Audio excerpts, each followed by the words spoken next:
हरे Krishna. Bhagavad Gita chapter 9 परम गुह्या ज्ञान, जिसमें टोटल 34 श्लोकाज हैं। परम गुह्या ज्ञान, यहाँ पर भगवान अर्जुन को गूढ़ ज्ञान देने जा रहे हैं और हम इसकी समरी समझने का प्रयत्न करेंगे।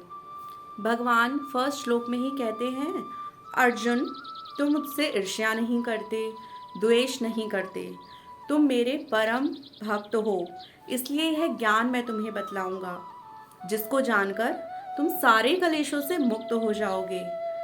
यह ज्ञान सभी विद्याओं का राजा है, सर्वश्रेष्ठ ज्ञान है, इससे बड़ा कोई ज्ञान नहीं है। अब यहाँ पर 3 चीज़ें आती हैं, गुह्य ज्ञान, गुह्यातर ज्ञान और गुह्यात्म ज्ञान।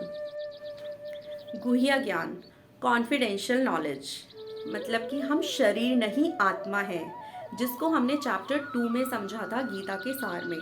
गीता का सार जो चैप्टर है उसमें आत्मा के बारे में ही बताया गया है कि हम शरीर नहीं आत्मा है।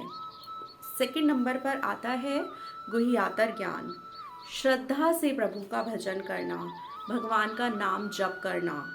फिर थर्ड नंबर पर आता है गुह्यात्म ज्ञान। गुह्यात्म ज्ञान है कि प्रभु और भक्त के बीच का जो संबंध है उसका ज्ञान। जो व्यक्ति भगवान से द्वेष नहीं करता है, ईर्ष्या नहीं करता है, वो व्यक्ति ही इस ज्ञान को समझ पाता है। और जिस व्यक्ति ने इस ज्ञान को प्राप्त कर लिया, इस ज्ञान को समझ लिया, वो सुख और शांति को प्राप्त करता है। कि जो लोग शास्त्रों को नहीं मानते, नहीं समझते, नहीं पढ़ते, तो उनको पुनर्जन्म की साइकिल में पड़ना होता है। जन्म और मृत्यु का चक्र उनको घेरे रहता है। तो अगर हमें भगवान में श्रद्धा रखनी है तो ज्ञान को प्राप्त करना होगा, मीन्स हमें भगवद गीता पढ़नी होगी। भगवद गीता जो मोटिवेशन बुक है, सारे क्वेश्चन के आंसर्स उसमें हैं। इससे बड़ी कोई मोटिवेशन बुक नहीं है। अगर आपको कोई चिंता है, देखो ये जो जीवन है ये एक दुखालय है, तो यहाँ पर दुख तो आता ही रहेगा, दुख आएगा फिर सुख आएगा, तो दुख सुख तो लगे ही रहेंगे। लेकिन अगर हम गीता के ज्ञान को प्राप्त कर लेते हैं, प्रभु ने ये ज्ञान अर्जुन को दिया है, लेकिन अर्जुन के माध्यम से हम सबको मिला है, तो अगर हम इस ज्ञान को प्राप्त करते हैं तो हम सभी चिंताओं से मुक्त हो जाते हैं, क्योंकि हम समझ जाएंगे कि प्रभु और हमारे बीच क्या संबंध है, प्रभु क्या है, ये प्रकृति कैसे चलती है।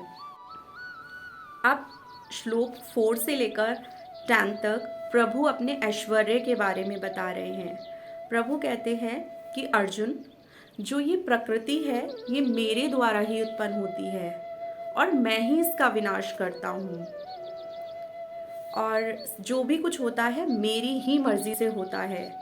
तो हमने सुना है ना कि भगवान की मर्जी के बिना एक पत्ता तक नहीं हिलता है। यही सब कि जो कुछ होता है मेरी ही मर्जी से होता है। भगवान और जीव और प्रकृति के बीच जो संबंध है वो साधारण व्यक्ति की समझ से बाहर है। यहाँ पर अब भगवान अर्जुन से कहते हैं कि Arjun, I am the supreme director, I am the supreme controller. Means सब कुछ भगवान ही कंट्रोल कर रहे हैं। भगवान यहाँ पर पूरा ज्ञान अर्जुन को दे रहे हैं, एक गूढ़ ज्ञान। प्रभु बता रहे हैं सभी देवी देवता मेरे ही अंश हैं, और भगवान श्री कृष्ण की सेवा करने के बाद, उनमें श्रद्धा रखने के बाद और कहीं भटकने की आवश्यकता नहीं होती, इंसान कहीं नहीं भटकता। और अब लास्ट में भगवान बता रहे हैं कि जो पूरी श्रद्धा से मेरा भजन करता है, मुझे भजता है, मेरी सेवा करता है, वो निश्चित रूप से परम धाम आता है। हरे कृष्णा।